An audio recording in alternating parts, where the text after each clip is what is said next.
Angela Yee for a Wealth Wednesday, and Stacey Tisdale, my partner's here with me. Happy Wealth Wednesdays, everybody. It is National Financial Wellness Month, and we are bringing you what Forbes calls the cultural kings of financial literacy. They need no introduction. You like that? I like that. On your leisure. I can say it a lot. I can add a T-shirt. Yeah, I like that. Troy Cultural Millings and kings. Rashad Bilal. Thank you guys for joining us.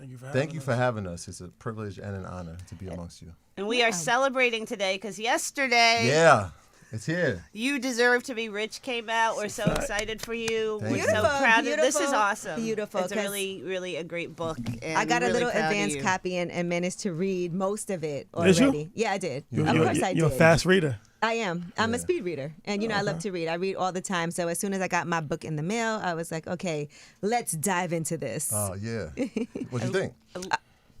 I mean, I think, we do Wealth Wednesdays, and there's topics on here that I'm so familiar with because we also, like, similar to what you guys do, we definitely are also always trying to make sure that we are giving whatever financial information that we can to people, bringing on experts, bringing people up who also can help people get ahead. Because we do think that we all not just want to be rich, deserve to be rich. Right. And my background is financial behavior.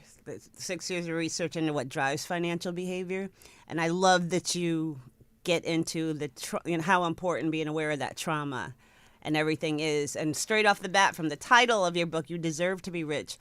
Why the word deserve, and what did you want to convey with that? Yeah, I think a lot of times people, coming from working class environments, or you don't feel that you're actually worthy of riches. You think that it's out of the realm of possibility. The word realistic is a very dangerous word in the English language. And a lot of times we're put in situations where we think that the middle of the road is the end journey. Like that's like the highest level that we should achieve to, right? Like, and we never really think about becoming wealthy or becoming rich. Because a lot of times, even going back to when people say, like, money is the root of evil, and it's just a lot of negative connotation a lot of times that has been given to wealth. So a lot of times people don't aspire to even be wealthy because they don't think that they are capable of it. And in my brain, that means that you don't think you deserve it. So the first thing, we're going to talk about stocks and real estate and credit and all that stuff. But the first thing that we had to do was actually get people to understand that they actually are worthy of being rich, that they deserve to be rich, that it's not an impossible dream. It's not something that's so far-fetched. It's not something that's only for entertainers and athletes. Like the every average day person that comes from, any background can achieve financial freedom, financial success. So rewiring the mindset of people is extremely important. Yeah, because they would say, like, money can't buy you happiness. A lot of times people equate money with, like you said, with being evil and not something that you should aspire toward. But why shouldn't we aspire toward that? And why shouldn't we feel like we deserve to do that? Yeah, I think it goes back to, like, the first line of the book. I'm always interested when people open it and see the first line is the American dream is a lie, right? Because we've been told, it's the white picket fence and it's the big house and it's the 2.5 kids, which is impossible, and it's the dog. And you realize that dreams aren't monolithic, right? Like, everybody's dream is not the same. Right. And so people fall into that habit of, like, this is what I have to do, this is what I have to do. I have to work harder to obtain it. And if you study wealth, people work smart more than they work hard. But it's a mindset, right? Like, we have to see it and we have to believe it, but we always have to be around it. And in our communities, too many times, we are not around it, right? We don't have close proximity to what wealth looks like. So the first thing to get wealth is, well, somebody got to get rich, right? We always say, like, somebody has to do it once, and then we can become wealthy and we can make it sustainable, we can make it generational. But it starts with that mindset, like, all right, let's debunk everything. Let's retrain, let's rethink, let's start over. So that's what this book feels like for everybody. And a lot of people talk about changing your mindset without knowing how to show people how to actually do that. But there's this interesting dichotomy here. If you look at the Black financial story, just even going back to slavery, Lincoln freed the slaves. within 10 years, those newly freed slaves had amassed $60 million in the Freedmen's Bank. That money got stolen from them. Then we rebuilt, and you had this whole business age, and you saw things like Black Wall Street and stuff, and that was taken from us. And we rebuilt, and we rebuilt, and we rebuilt. We are actually an incredible story of resilience, but how do we reframe that? How do you help people see that in our story? Because all we see is the trauma, the pain. We see that DEI is people that, you know, and that's getting scaled back, but people are thinking that the way that they are defining DEI is so not what the purpose of it is. Mm-hmm. Yeah, I think you address it head on. I think for so long we haven't had conversations around trauma. Right, like why are we putting money under the mattress? Right, like why are we just We don't putting trust the bank. Exactly. Well, where does that mistrust come from? Right. So if you understand the Freedmen's Bank, you understand how money was stolen from us in railroads, and we talk about Black Wall Street all the time. But there's lingering effects of that, right? So we got to meet that head on. I look at this body of work as like, they talk about social injustice. I feel like this is financial justice, right? Like this is the step by step. Let's talk about the traumas. Let's come up with solutions, and let's figure out how we're going to execute on it. And so we're starting to see that, right? Like people are gaining wealth at a different rate now. And it's not because they're working harder, but they're actually learning how to invest, right? They're learning how to create business. OnlyFans. create business, right? There's multiple ways to create business, but it's changing, right? And the fact that is the first thing is like, all right, let's realize that this is happening, right? Let's come to terms with it, but let's come up with a solution to figure out how we combat it. Well, and then if you can't convince people of a lie, the next best thing is just to confuse the truth. So like even this whole DI thing is a distraction, and it's made to confuse people. The first thing is just a flat out lie that you're lazy and whatever. If you don't believe that, then the next thing is that you have a leg up because of DEI, which that's actually the furthest thing from the truth. If you look at how much money is allocated to black businesses, it's less than 1% of venture capital. If you look at the Fortune 500 CEOs, it's less than 1% that's black. If you look at the amount of people that buy homes, everything. So where is the leg up? Mm-hmm. There is no leg up. It's not like the narrative that you're achieving success because it's an unfair advantage that you have doesn't even make sense when you really look at it. It's really just it's really to say like there's never supposed to be any black person in any level of success. That's what it's the new way to kind of say the N-word without saying it, because it's like, okay, like if you achieve success, then you did it through DEI. Right. Mm-hmm. And that just discredits everything that you did. Absolutely. So it's really just to keep every person that's black on the ground level.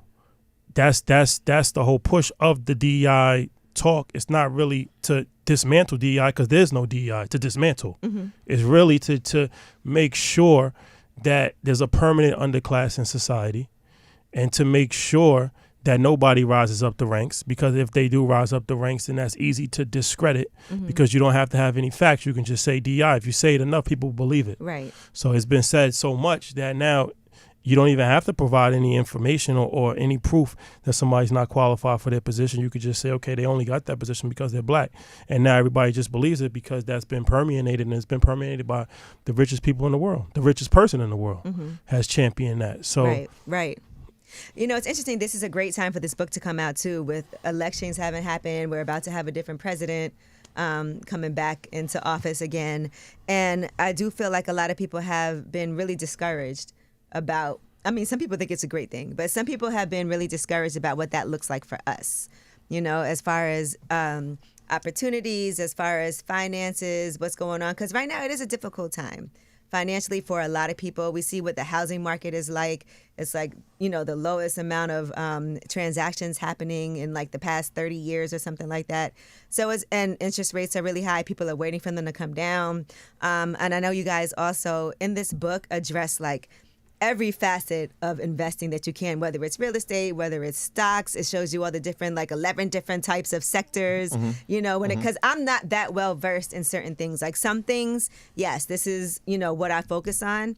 But this book is great because I think it lays down at any level for any person some of the foundation for what it is that you may need to achieve wealth that you deserve, to have. So no matter what level you're at, what knowledge you have, there's going to be other things that maybe you're not as versed in that something like this can help you with. Or if you've never done any of these things, you have really specific examples of people that could be anybody that's reading the book that you're like, okay, here's Julie. She makes $40,000 a year, but here's the amount of debt that she has. Here's what she did to be able to get herself on the track to being able to achieve wealth. I think it's important. And that was one of the goals when we were sitting down was like, we want everybody to identify themselves. And so the characters that are in the book, like you said, they could be any person, right? It could have been your brother. It could have been your mom's. It could have been your cousin, right? There's a family that has a kid going to college. There's a single dad. So, like, we all know somebody like that. So, inside that, let's figure out how we can figure out the solution inside of the strategies that we're talking about. So, when you're talking about investing, like, somebody might never heard of what a stock was. Right. Well, here's what a sector is. Here's what indexes is. Because if we look at wealth, right, there are some similar characteristics, right? Either somebody created a company and they own stock in it, and that's how they become wealthy when we talk about the wealthiest person in the world, right? Elon Musk, and he owns shares of Tesla. Or they own land and they have real estate. And so these are core principles. I think what's important is that those things are important, but the future of investing is important. So we have to talk about what cryptocurrency is. Like we have to evolve and make sure that we're current, because there hasn't been an asset class like this we've ever seen. Yeah, there's so many people that didn't trust it when it was first happening, and there were some people who were like, "Let me invest and figure it out." And it was fluctuating, and there was a period of time where like, "Ha ha, see, I told you." But what was your question? You had a question. You said about the political landscape. Right. That people might be. What's the question for that? Well, I was going to say a lot of people are concerned about what's going to happen to them now. And not just concerned, but discouraged, right? They might feel like, well, what's going to happen to us, when it comes to student loan forgiveness? I see Donald Trump is trying to reverse some of those things that were put into place, Social Security benefits, because that does benefit people who are thinking about when they want to retire. There's a lot of things right now and a lot of information that's being put out there. And if you're not doing your own research or even going on, like you can go on the White House website and see exactly what's happening. But then we see the threats of trying to dismantle certain things that are being put into place. So the question is like the anxiety that people may have based off of the new administration. Yeah. And like what they can do. Yes, thank you for summing that up. Yeah. Thanks, Joe. That's what I meant. He's been waiting to come to Wealth Wednesdays. Yeah. So explain to me what you guys think and what you would say to people who have purchased this book and that's what their main thing is. I feel anxiety about what's about to happen. Yeah, I mean, as far as like, okay, like what you can do politically, nothing. You can't do anything. And as far as like what the anxiety that you're screwed. So that's why you wrote the book, because if you're waiting for government to save you, it's not going to happen. Especially not going to happen this 4 years is going to be based off of benefits for entrepreneurs, very wealthy entrepreneurs, the people that's investing. So you can benefit from that. But if you're looking for some level of help, that's not going to happen. So no one's going to save you. It's never really happened. No, it's never happened. Yeah. No one's going to save you. It's never going to happen. That's why this like whole when you hear all this and fear-based thinking. First of all, I think this election really highlighted the financial illiteracy crisis in this country because it was won on a completely false narrative about the economy that wasn't true. And then if we can get to that. And thank you. I watched you explain it when we're talking about inflation. People don't understand how it works, so they're just saying, "Hey." You watched that? Of course. But it's important for them to know, right? They're thinking, "Oh, I'm going to bring prices down," and so you get elected and you realize, "Wait, I'm not sure. That's not how inflation works." Yeah. No, right? but the quicker we could get to that, the better off we'll be. So the quicker we could just get people to understand that, no, it's not going to work out for you that way. It's not going to happen. But it can work out for you. you. But we got here because it never worked in the first place. But as far as the how politics and government, it's not going to work out for you as far as waiting for the price of milk to go down. It's not going to work out for you waiting for student loans to just evaporate. It's not going to work out for you waiting for, living costs to go down and controlled rent for every single person. That's not going to happen for you. So the only way it's going to happen for you is if you take control of your own destiny. That's the whole point of the whole point. Like, master the inner game of wealth. You have to understand for yourself, this is a capitalistic society, and the people that are rewarded and people that win are the people that understand the game and play it efficiently. So you have to learn how to invest in the stock market. That's important. You have to learn about new technologies. You have to learn about cryptocurrency. You have to learn about AI. Right. You have to be an entrepreneur on a certain level. Like, you have to take your destiny into your own hands. Yeah, we can play the political game, and that is important. But even that, we play it the wrong way. Like, we play it from a standpoint of marching and trying to play off people's sympathy. There's no sympathy. You have to only play it. The only thing that politicians respect is money. So we've done everything except for actually play the game the right way, which is money, right? You go to a politician and you fund their campaign, and then they do what you want them to do. Right. Elon Musk is the perfect example of that. He gave $200 million to Trump and made $200 billion in return. That's a great investment. So I think a lot of times we just get too emotionally caught up in things, and we look at it from an emotional standpoint. What do you think about morals when it comes to, like, let's say, I want to know, first of all, what you guys think about Elon Musk, and what if he was like, you know what, I want to be down with, like, earn your leisure, and I want to let's just say something like that happened, and I want to invest. Like, when it comes to morals and money, do those two things, can they coexist? Like, can you maybe take some money from somebody who you morally can't stand? But I don't know, maybe you guys like him. I'm not sure.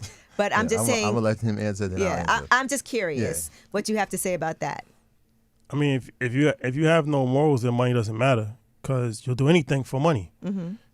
You'll do anything for money, right? So if you're doing anything for money, then I can't trust somebody, because that means that you'll rob, you steal, like me too. Yeah, exactly. So of course morals always have to come before money, because when money's not here, morals will always be here. So as far as us doing business, no, we're not looking to do business with everybody.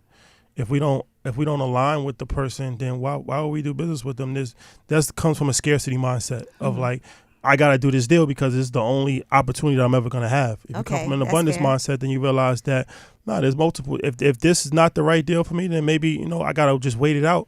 6 months down the line, I'll get into a better situation, or I'll just do it myself. I'll take the stairs instead of the elevator, right? And self-fund the situation as opposed to taking in investors. We never took outside capital. So Elon Musk, he's an interesting person. I think that he's an opportunist more than anything. And I think that, he sees opportunities for himself for really world domination. I think that's his end goal. And I think that he's willing to do whatever it takes and say whatever it takes. And, Trump is somebody that is kind of similar to that. Right. So they don't really, their moral compass is a little different, but they also didn't have to go through that pathway of having a moral compass. Like, when you are born in apartheid South Africa and you are part of the ruling party that's ruling that over benefits. I mean, you gotta, of course, what kind of moral compass are you gonna have? You benefited from that system. You gotta think about that. Even if you wasn't a full adult, that still is in your level of psyche. It's still how you look at people. It's still how you look at power structure. You just take what you want, because that's what happened. So I think that he still has that colonizer mindset, even going to Mars. Like, the way that they talk about Mars is very interesting, because it's still done from a colonizer mindset. Right. We're not asking people. We don't even know if there's people on Mars. But polluting outer space without any thought. We're already making plans for a planet, right? Because some people just psychologically think that everything is theirs. It's ours, yeah. Well, not ours, theirs, yeah. Theirs, yeah. And all that isn't financial freedom. We focus so much on the freedom part. It's finding your power because you align your finances with who you authentically are and what you really are. And that's that's real wealth. Yeah. And I think I always say money's greatest gift is it can really reflect back to you where you are and are not living in step with who you really are. When people align their core values with their finances, they tend to find that they have the money that they need. And I love you guys really lay out 3 principles for financial freedom in this book, You Deserve to Be Rich, available since yesterday. Amazon.com. You say, so talk to us about, you have active and residual income, control of your time, and on your terms. You want to take the first one? Active and residual income? I got this straight out of your book. 3 principles of financial freedom. Yeah, we'll run them down. So active and residual income, that's important, because most of the time how most people were taught about income was from an active standpoint, like work for it. Like you had to go to work and then you get paid to work, right? And then most of the time the work that we're doing is from the neck down. So it's manual labor jobs. Like, you know what I mean? Like you go and you use your hands, like your construction and stuff like that. Like, you have a hard days of work and then you get paid for that but most of the money is made from the neck up, and it's people that actually is just thinking for a living. And that goes back to the passive income, where it's like you can only make so much money during the course of a day. And Warren Buffett said, like, if you don't make money while you sleep, you're going to work till you die. So the whole point is to actually make money while you're not working. Yeah. That's passive. That's always my goal. So real estate, stocks, businesses, this 24 hours a day, right? So this is, you could be on vacation, you could be at soccer with your son, you can be working on another business while you're making money. So when you start to understand that, and that goes back to psychologically how we look at money, when you start to understand that, then you look at things differently. You're not thinking about how can I get the hardest shift possible, how can I work 10 overtime shifts. You think about how can I make some money, but how can I make this money double? How can I put it in as investment? How can I get this home? How can I do that? That's your main focus, as opposed to, because you can't focus on too many things at one time. Right. And that was the whole point of it. Even Frederick Douglass actually said something that was extremely insightful when he was like, the system of slavery was not going to last forever. They actually knew that. So even when they abolished slavery, they abolished it, but they still kept the core principle of making people work and not having anything. So you're still technically a slave, right? You don't have the shackles on your feet. You can go home. But if you work all day, somebody's reaping the benefits of your rewards, and you don't have anything to show for it. Well, that sounds like a lot of people in America, black and white. Mm-hmm. So when you start to break that chain and you realize, like, okay, now there's more to life than just physically working for a paycheck. So that's important. That dynamic is important. Yeah, and I guess based on the passive income, the explanation of that, it kind of goes into 2 and 3, right? So earn your leisure, even the name is based on controlling your time, right? Like the leisure part is And you really... guys came up with that because you were trying to teach how to earn your leisure. Yeah, it's but about then the name stuck. The name stuck. So it was just about the freedoms, right? Like, how do we get our time back? And that goes for anybody, right? I was working 9 to 5. He was an entrepreneur. While I'm working, I'm realizing, like, I don't have the amount of time that I need to do the things I really want. And a lot of people struggle with that, right? Like, I think most people. Most people, the right? majority, yeah. So how do I change that? I have to get back my time, right? I can't exchange my time for money. It's the number one, it's the most valuable asset that we can't replicate and we can't get back. And so it became a situation where I'm like, all right, well, if I'm doing 9 to 3, that's good, but what am I doing from 4 to 12, right? Can I have something from 4 to 12 that can almost become the new norm for me, that can replace what I was doing in 9 to 3? And I was like, all right, well, here comes this idea that we have called Earn Your Leisure. Let's see where this goes. And you start seeing the impact. I start getting my time back, right? Now I'm like, hey, this can actually supplement income, right? This income can now be the main thing. Now I get to have more freedoms, right? I thought I did, right? People don't realize as an entrepreneur, you're going to work harder. Oh my right? gosh. So I'm working, but at least it's for yourself. But It I'm doesn't working- feel like work. So Yeah. and that goes to the last part, Yeah. right? Control your time and do it on your terms. Yeah. So on your terms is like, now I still educate. I just don't do it in the classroom. I'm still doing what I love, right? I just get to share it with the world, not a school district. And so doing it on your terms is like, hey, we've earned the right to do it, right? We've earned the freedoms to now do it how we want. We get to show up in polos and hoodies and Timbs.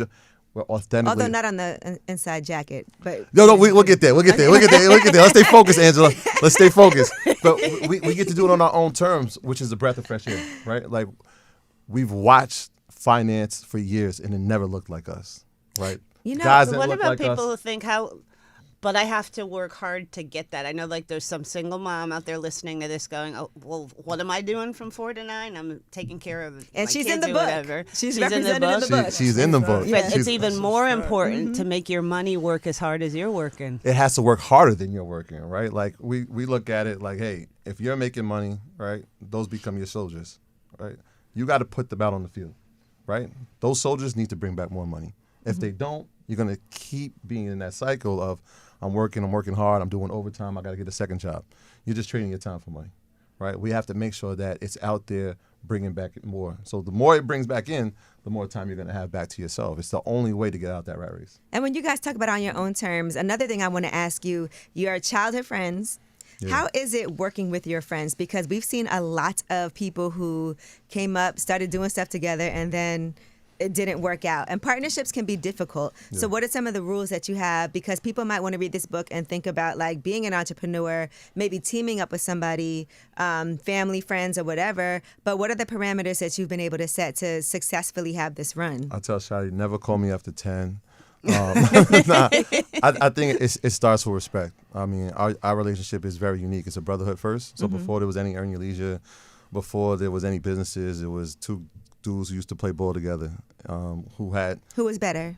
He was better. Okay. For sure. See, like how humble I am That's to tell nice. him. Yeah. I mean, and we had a belief like in each other growing up, right? Like we had a group of friends, but me and him were more kindred mind in a sense.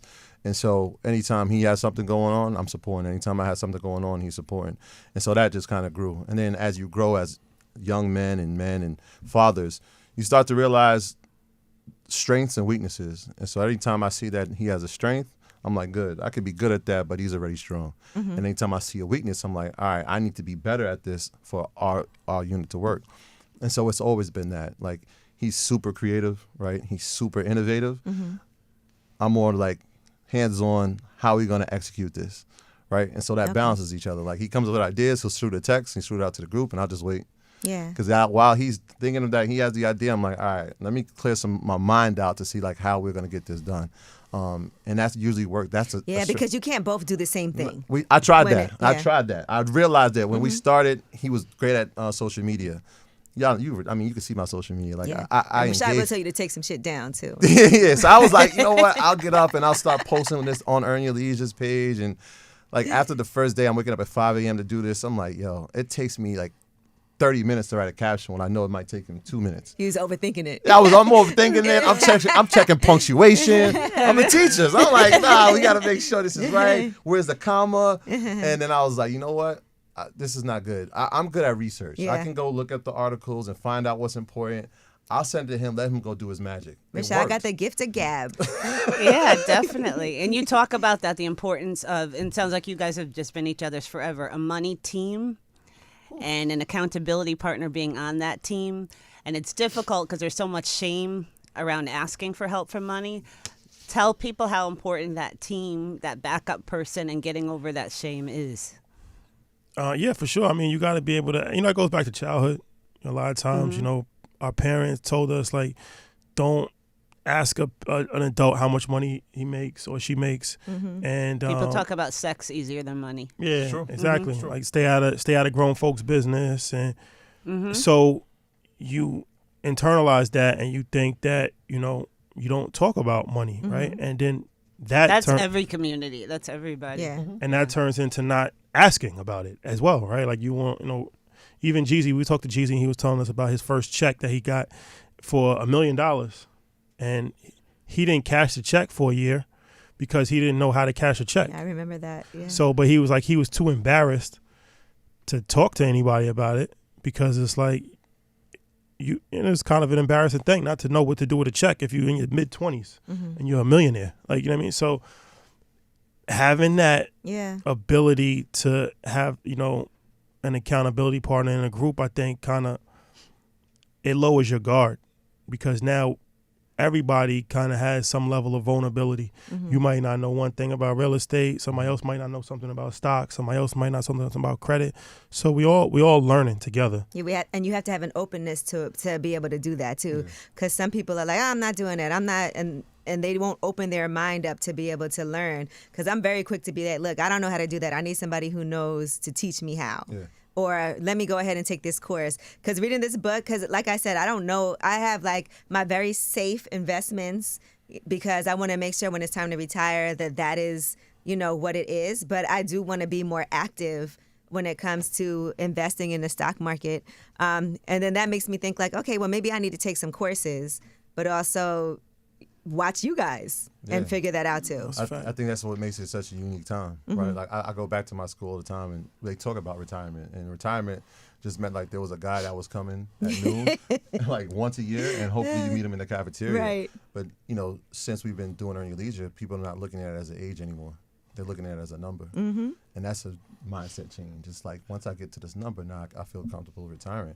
And it's important. I mean, that type of mindset changes things. But it goes back to, kind of what you're saying, having that accountability partner. I come from a background in health and phys ed. Like, I didn't come back from a background in finance. I taught myself that. He comes from, a background in sales and finance as well. But I remember he used to tell me, like, kill the deal, kill the deal. And so that mindset kind of stuck with me. Anytime I would talk about an investment, I'd run it by him, and he would, like, try to kill the deal. He'd be like, yo, no, this is not going to work. Nope. Why would you do that? Why would you do that? And I'm just like, damn, I got to really sharpen my skills because he's finding holes in everything I'm saying about this investment, to the point where it's like, I tell him something now, and it's like, oh, he trusts it, because he knows that at this point You've done the work. I've by Yeah. far have done the work, and now it's like there's no holes to shoot in it. Right. Like, this makes a lot of sense, and I can see how you're seeing it. But early on, it was like, no, I'm not seeing that. Nah, if you do that, it's gonna mess up. I'm like, all right, yeah, you're right. Let me go back. But that sharpened my iron. You know what I'm saying? You know what is great too? You've been really honest about like your family and losing a house Yeah. when you were young Yeah. to foreclosure, Yeah. and how that's affected how your parents view money, how they view investing. Yeah. And that's a lot of our stories when it comes to our families and issues that they've had with money in the past that has definitely clouded whatever it is that they might feel comfortable doing in the future. So for you, you know, how, like, just even this journey that you've been on, I would love to hear what your parents have to say about seeing Yeah. where you guys are now, because this was something when y'all first started this, it was like, all right, we don't know where this is going to go or Right. what's going to end up happening. Yeah. And here we are now. Yeah, our story's gonna be very different. Obviously, you know, he's an entrepreneur. Dad is an entrepreneur. I let him tell it. But you know, my parents come from 9 to 5. My dad worked for 43 years. I remember doing Earn Your Leisure and telling my mom, like, this is it. I'm not going back to teaching. She was like, whatever. No, you'll be back. And then I was like, yeah, I'm not going back. And she was like, are you sure you're retired? You know, the usual things. What about your 401k, your 403b, your health insurance? All these. I could hear the fear and the anxiety. As teachers get out of that. We get It's a that. lot. Yeah, we do. We But do my get mom that. was an educator, yeah. And it made me think about the trauma that they faced. Right. Right. And so I understood it, but I understood who I was in my family. I'm the kid that's willing to take the risk. I'm the kid that's willing to take the chance, because I know we're closer to zero than we are to the real goal of generational wealth. And so the chance doesn't feel as great to me as it did to them. Whereas they're first generation, I'm first generation American. My parents are from Jamaica. They didn't have financial education. They were making decisions based on what their family members were telling them. Some of those decisions didn't work out. They still live with that. I can make a decision, doesn't work out, I can move on. Right? I have the wherewithal, I have the education, I have the resources to say, and that's without money. I have the resources to say, all right, I've learned from this mistake. How do I get up and recover for it? My mom read the book, and she, Oh, wow. when I sat down, I was like, what you think? And she was kind of hesitant. She was like, why'd you tell all those stories? I'm like, I needed to tell them. She's like, everybody doesn't need to know our personal business. So I'm like, no, it's not our business. This is going to help educate people. In fact, when they hear this story, like you said, this is everybody's story, right? You're from Jamaica. How are you supposed to know what an adjustable rate mortgage is or a fixed rate mortgage is? So many people got caught. I mean, that we crashed. don't know. Yeah. We don't know. And so, like, when your dad gets his car repoed by his brother, like, okay, we don't have a car anymore. And then you go from a house to the white house with the picket fence, and then you go into an apartment, then you're living in somebody's basement. And it's like, it feels embarrassing, but I'm like, no, it's the triumph in that story, right? The person that wrote this book lived through that, so it can encourage and hopefully inspire people to, like, hey, if that's my circumstances, it's not over. Right. What's the X factor in that? Because I identified there's 3 major drivers in our financial belief system. I call them money scripts. Just like actors follow scripts, we blindly follow these scripts. There's childhood scripts, the way you saw money handled or not, discussed or not, growing up or not. Your brain literally, says, okay, this is right and wrong. There's social script about gender, race, culture, all that kind of stuff. Something in your parents, even though they had all that stuff going on, you saw something that, okay, I can do it anyway. What do you think that X factor was? You know what? It's a unique thing. And as we are going on this book tour, and some people are getting the book early, there's a uniqueness in people that they just believe right away. Like, if you ask him, and he'll tell you, he never thought he wasn't going to be wealthy, right? I have essays that my mom kept when I was in 3rd grade saying I'm going to be a millionaire. No clue. That's cute. Like, she still has them, right? Like, in my mind, I saw wealth for myself, right? It didn't matter what was going on around me when we were living in the basement, or, I watched my dad work and my mom controlled all the money. I'm sure that's plenty of households. I'm like, oh, she must be more disciplined than him. Why does he keep giving her the money? Right? Like, so you're working and she's getting the money to manage it. Does that mean you can't manage it? Nah, I'm not gonna be like the guy who can't manage it. I'm gonna manage the money when I get older. So I'm watching those things, and innately, it was like, I'm gonna be wealthy. I just knew it. I just was like, hey, at some point I'm going to be wealthy. I don't know how I'm going to do it, but I just know I have the mindset for it. And so I think I'm noticing now, like, the people who feel like that and they have that belief, they make it happen. Yeah. Right? There's just this innate thing that they have from childhood that they follow the dream, they follow their intuition, and they have the wherewithal to say, all right, that's going to be me. This is going to be my lifestyle. And Rashad, your father as an entrepreneur, did you always know, like, this is going to be my path too, just from watching him? Yeah, I always knew I wanted to be an entrepreneur just from a lot of different stuff. I mean, him definitely, and then just different inspiration that I was getting growing up. I draw inspiration from everything, from music to movies to just different things. So all of these things that was shaping my reality all pointed in the direction of being an entrepreneur.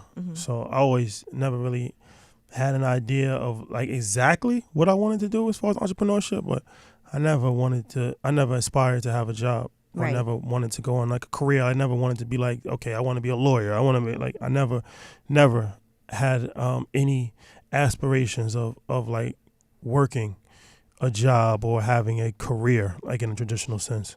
How is it, too, for you guys being on the pedestal that you're on? Everything doesn't always work out the way that you intended it to. And so, but like you said about your parents, being honest about those things that didn't work out can actually help other people. Because no matter who you are or what position you're in, everything is not a home run, and I think we all know that. Like, so how do you deal with that when it's like, okay, because sometimes, those failures. Sometimes that's not easy. Yeah, I mean, it's just life, It's wins and losses in life. Like, no matter who you are, it's challenges. You're going to be tested. You're going to be tested with your children, with your family, your spouse, your money. Everybody has challenges. So, we just live. Like, of course, there's good days, there's bad days, there's wins, there's losses. Everything is a lesson.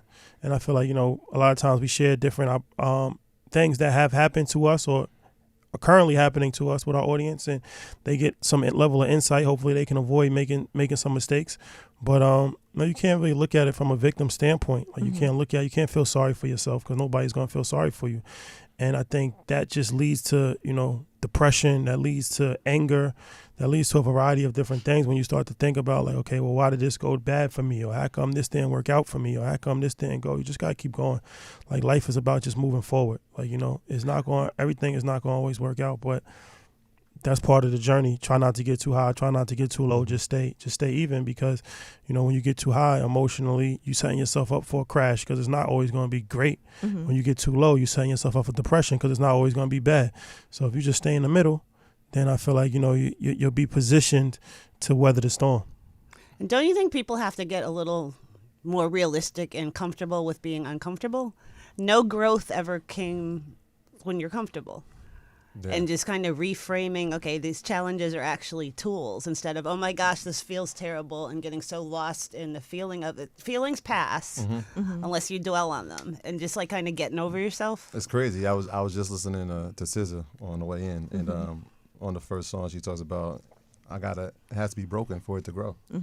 And so that's life, right? Like, you're gonna get stronger from the healing, because you learn from something that you didn't have. Right? Yeah. There's a chink in your armor that you now have that you didn't have prior to your circumstances. And that goes to anything, investing included. I remember there's days when it's like, there's an emotional roller coaster. I just tell people, put your seatbelt on. Right? Yeah, I always say it's like even some things you might take some losses, but that's like paying for education and classes. Yeah. We pay to go to school. Yeah, and so I always look at it as like, well, that was a school for me. Like, I just invested in some education to learn from what just happened. Yeah, I mean, you're not going to succeed if you have a short-term mindset when it comes to investing and becoming wealthy. It's not going to happen overnight, right? It may not even happen on your time, but it'll happen in God's will, right? So, like, we would purpose to do this, right? Like, you even think about our careers prior to this, financial advisor, teacher. Yeah, we were individuals before this, but like when we're together, that makes financial literacy. It just kind of works out that way. And so you got to have, and it's funny because I was going to allude to it later, but like not having emotions when it comes to investing sometimes works for you, right? Like, I don't love a company, I'll invest in a company, right? I don't love this piece of property, but I'll invest in that piece of property, right? So you take that piece out of it, now you realize this is something that is just trying to make those soldiers work a little bit harder so they can bring back more. Money's so great. I mean, it ultimately ends up being a spiritual journey because you got to learn how to transcend fear. It'll teach you all those things. Yeah. But investing, I really want your guys' take on this. Blacks have been the largest number of first-time investors to the stock market the past couple years in a row. Since 2019. Yep, and there's still this notion. That's the very first financial conversation I had with Angela almost 10 years ago. I came on to talk about how blacks have to lose this notion that you have to be rich to invest.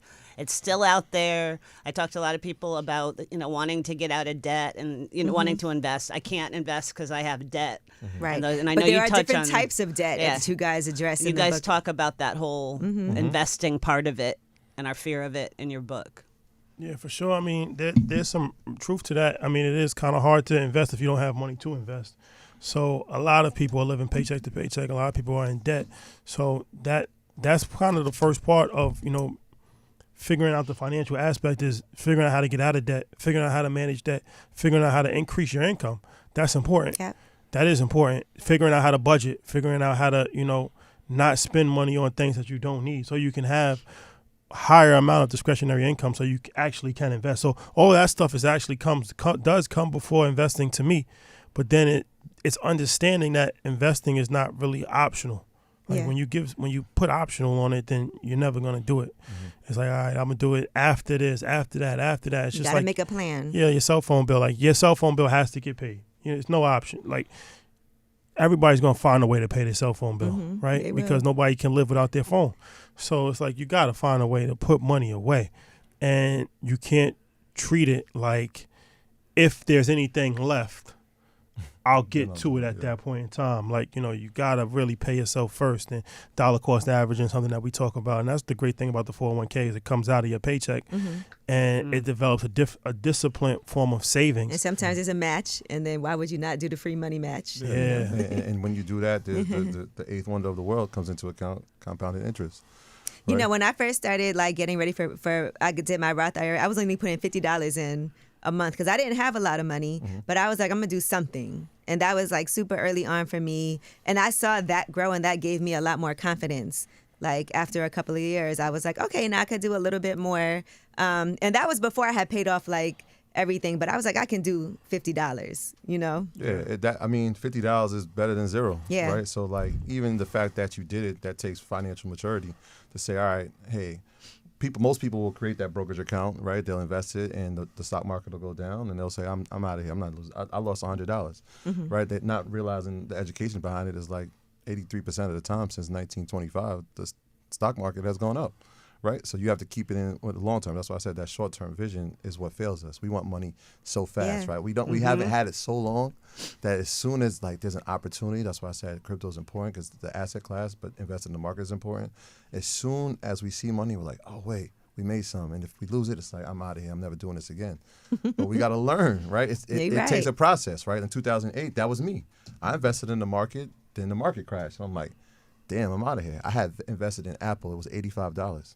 If I had just kept the money in there, Apple done split 3 times. Blacks since are then. the first people to panic. Aerial investments are the first people to panic sell in a falling market. 'Cause we also have, a lot of us are first generation. Yep. We're carrying that extra weight. Yep. We're 8 times more likely to be financially supporting family members. So it's a lot. And nobody taught us. Right, I right. I couldn't ask my dad for advice. He has even now, he's watching Market Mondays and talking to me about. I promise. And tell him to start watching Wealth Wednesdays. Of course, I got to make sure he's watching. Even I go he's watching it because he's learning. Yeah. So at the time, it's never too late to learn. it's never there's no age limit to this, and that's the beautiful thing. And I know we talk about our community a lot, but the book is really for all communities. Oh, definitely. Right, like my No next door matter what neighbor would hit level. me. I gave him a copy for Christmas. He was like, "Look, this is incredible. Can I just have an hour of your time?" I'm like, "You can just come outside. Yeah. Come over. Come knock on the door. Yeah, just come outside. We can talk about And this." y'all talk about viral questions that happen on social media, which is always a fun thing. Because like I said, this is a really relatable book for anybody, right? So one of those questions that you guys had on there is about co-signing, right? There was this whole thing that went viral where this woman wanted to, I think it was her brother's car, she wanted to co-sign, and her husband told her no. He didn't think it was a good idea because if he already had messed up credit, clearly he wasn't handling business. And then she ended up doing a cosign. And then sure enough, he defaulted on that. And, and then she needed her husband and he told her no. right? And so I got to ask y'all, like, if a family member did ask you to co-sign, because that's a hard thing. You know what I mean? When it comes to family and money. Yeah. So if a family member did ask you to co-sign, would you tell them no? What would your because it's different to give advice, but then can you take that advice? Family member, like children or like Your kids aren't getting cars yet. No, not ours aren't yet. But Yeah. yeah. I mean, I've learned, and this is, again, something we talk about, like becoming the CEO of the family and understanding that no is a complete sentence. The education around it is important, right? So if I'm going to tell them no, I'm going to tell them why I'm telling them no, right? Because it may not even be a great decision for you to even have this vehicle. You don't want to be an enabler. Right. You can't afford this, right? Or your credit might be the issue why you need the cosign. So let's deal with the issue, right? Why is your credit in shambles, right? Like, how can we improve that so that the next time when you try to get this loan or whatever it is, you won't need a cosigner. You're doing it yourself. So, like, the definitive answer is important, but the education of why you're giving the answer, I think, is equally as important. Mm-hmm. And also, when family members ask for money, a lot of times they'll pull you aside. Look, I'm in a tight spot. It's not just your money. Like you're taking money out of our family. Say that again. It's not just your money. You're taking money. Because they be thinking, you got it. You got it. They be thinking like that. I have a budget. You're asking me to throw my budget out of alignment. And if someone's still going to ask you that might say something about the friendship. Yeah. Like if somebody someone told me like they needed $5,000, and I was like, I'm not. And they were like, that's a drop in the bucket for you. And I was like, stop believing fake YouTubes about my salary in my house. You never know someone's financial situation, but to think of, I see you really not, and this must touch a nerve. People don't think about. You're asking. So one, I always say, a thing to say could be, "Let me talk to my family about it," because it affects all. My wife it's said affecting no. everybody. That's my answer. Yeah, but she got that new Chanel. She do. She earned it. Everything earned. It's interesting. This is what they don't prepare you for. Yeah. Right? Like, there's no school tough. for this. There's no, like, I can lean on, like, I can't lean on my parents for this or my cousin. Like, you're the CEO now. And so it's a journey. Because I can't tell my brother no. I feel like I just can't do it. I realize it more than And the money. know that about yourself. I do. I know you that. also have to think about, okay, if I say no to this person, how am I going to feel about me? But also, if this is going to stretch me and I have a trouble paying my child's tuition next month because I did this, it's a big. If it happens once, okay, complicated. right? But then we realize money isn't the issue. Yeah. Money's not the If issue, it's going to happen right? once, it's going to happen again. Right? Because if you need it now, then what's going to stop it from six months from now? No, you're probably not going to get it back. Well, we know that. That's first and that's foremost. a given. We What know do you we're think, not Rashad? What are you doing? Are you co-signing? Well, I mean, if I'm gonna do something, I'd rather just do it for you. Like if I'm like as opposed to co-sign, like, all right, co-sign a car, right? Like if you need money, then I'd rather just give you money. Okay. If the credit, but if maybe sometimes the credit is the issue, you would give them the money for the car. No, I'm just saying, Okay. like if it's a situation like, okay, I need X, Y, and Z, right? It's either, or you can actually just put the car in your name. Okay. Right. But most of the time, I feel like That's a good brother. I know, he's really nice. He was buying in 1942 for the friends. Yeah. We're like fifth cousins. You just don't know it. We are fifth cousins. Well, we need a cosign too. I mean, it's one of these things, like, you shouldn't like, even loaning money, you shouldn't ask to borrow money from somebody if you know you can't pay it back. But also, you shouldn't loan money to somebody that you know can't pay you back. It's irresponsible on both people's decisions. So if I'm gonna do something for you, then I'll do it out of love, and I'm not expecting to get the money back. If I get it back, then it's a blessing.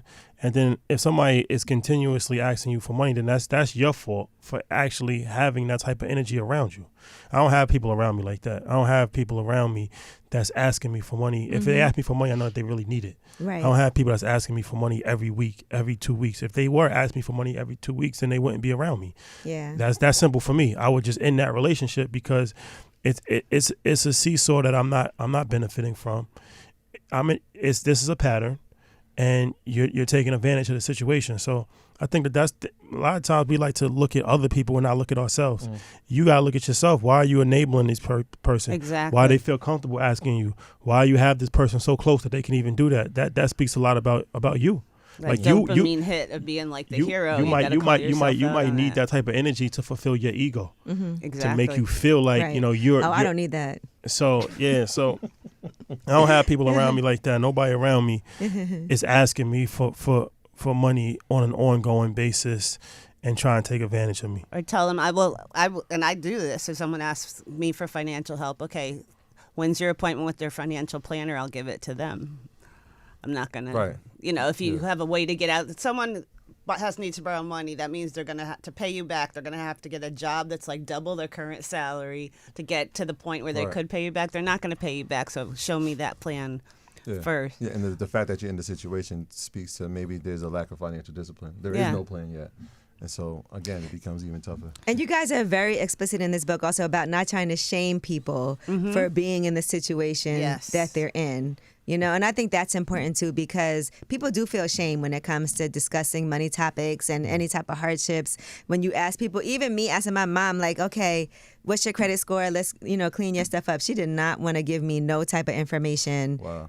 At all. And I was like, Ma, I'm offering to help pay off your credit card bills. Like, you don't want to tell me how about you just give me in and I'm like, Ma, just let me help you. Like, but she's like, it's the shame of not being financially responsible. But like you said, we shouldn't feel the shame in that, but we should be able to face those things and deal with it. Yeah. They used to put people in prison for being in debt. I mean, there's a lot of history Yeah. in this. I mean, that's why, and I think it's important that conversations I had early on, right? So like my kids, they feel comfortable talking about money. Yeah.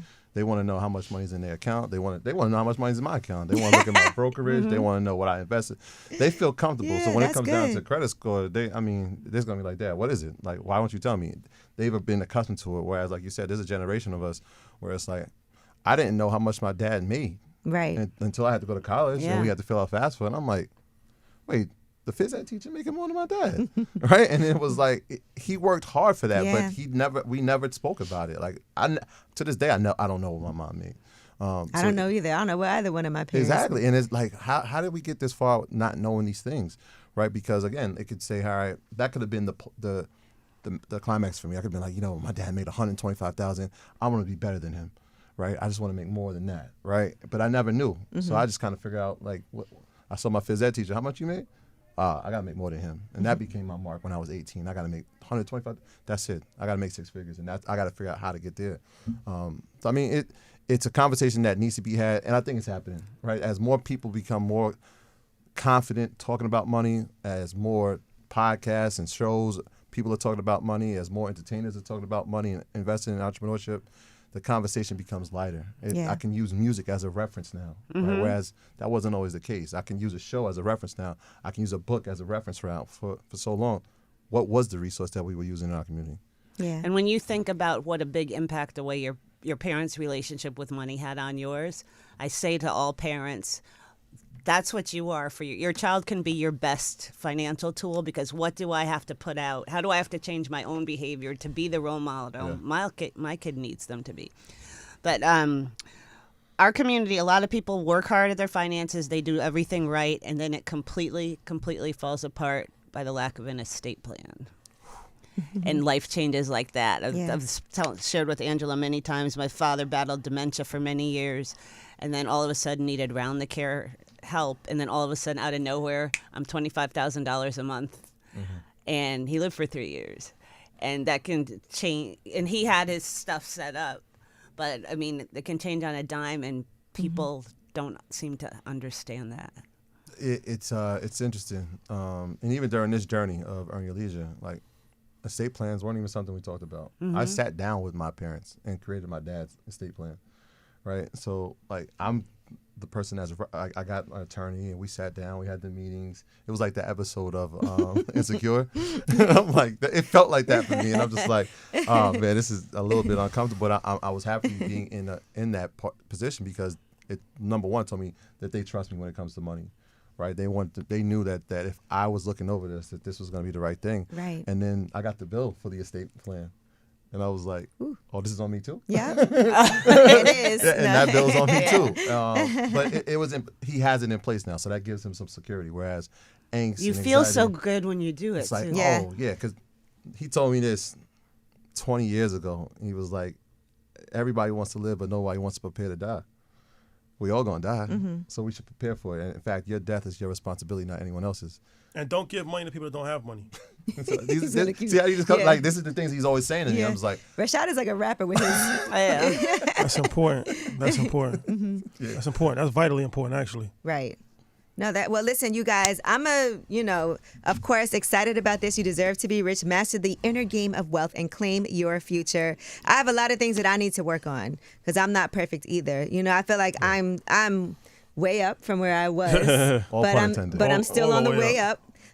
So that is part of really, what this show is about too. So thank you so much for this. Thank you for coming up here because I had to ask, like, will you guys please, come on this show and do it? We watched Wealth Wednesdays for so many years now, and I was like, when are we gonna get a call? Like, I see a lot I of had to people. ask, but I know because you guys are like superstars, so I was like, let me see if they'll do it. I told Stacey, I was like, I'm gonna ask them, but let's see because I know they got, their own thing going on but I appreciate it. And honestly, really, for real, congratulations. I love when I see you guys out as human beings and then seeing what you're doing for our community and for everybody. Really to everybody. make sure that we secure our financial freedom. That's important to me as well. And it should be important to all of us. Their book came out yesterday. Everybody should get it. One final thing. And the book tour is Yep. happening.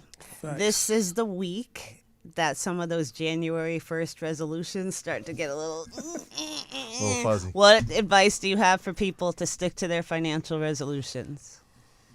I would tell them to use history as the greatest lesson, right? If you created a resolution in 2024, how did your year go, right? Did it go as planned, right? Well, if you know that's happening and there's a historic lineage of you not sticking to your plan and your life has been in the same position, it's time for a correction. And don't give money to people who don't have any.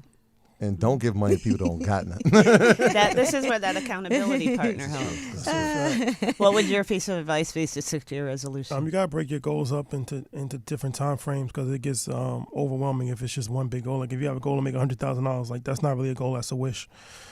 There's another great book that's called The 12-Week Year, which actually breaks down how you should actually look at a year in 12-week cycles. Mm-hmm. So it's like you got to break it down to smaller goals, and that makes it more attainable. So like a yearly goal is okay, but a monthly goal is good, a weekly goal is better, and a daily goal is the best. Like conquer the day. Right. Take it like they say, AA, one day at a time. That's real. Like one day at a time. Sometimes we get ahead of ourselves and we get frustrated. That's when you quit. I'm gonna lose 50 pounds. No pathway to do it. And then you just miss the gym. Like I need to work out for 1 hour every day. Yeah. I can't control the results. I would but love to. odds are, if you work out for 1 hour every day, if you stop drinking soda, if you just conquer the day, you're gonna see results in 3 months, right? But we get ahead of ourselves sometimes. I so. lose 2 pounds and then I celebrate. I know. Going to slutty vegan. Game 3. So yeah, one day at a time. One day at a time. Fact. All right. Thank you guys for normalizing the wealth conversation in our community. Yes. Honestly. And check them out on their book Thank tour you. and make sure you buy that book too. Please. Because Out you right now. deserve to be rich. Out right now, and it's the audio version is out also. So you can go to Amazon, you can go to Barnes and Nobles, anywhere. We pushing real hard this week, trying to get on the New York Times bestsellers list. So we need all the I help. feel good about it for you. Feel good too, but you Yeah. you never Yeah, know. I You feel gotta good about secure. it. You gotta secure the victory. Yeah, that's it. Yeah. When is Yeah. it? What's happening with Invest Fest this year too? Just quick. Oh, it's gonna be crazy. Invest Fest. We back. We got some announcements, some secured names. So yeah, be on the lookout. End of August. Y'all should do Wealth Wednesday from Invest Yeah, Fest. yeah. You're gonna do Okay, Wealth sounds like an Wednesdays, and invite. I totally want to do a financial mindset. I'm telling you right now. We're speaking into financial existence. mindset. Panel, Yeah, Let's do Okay. it. All right. hosting or speaking? all of it. No. Hosting and speaking. We're working No, on we'll put it together with Let's the do best it. in the field. Honestly, Let's All do right, it. let's do it. let's do it. All right. Way up.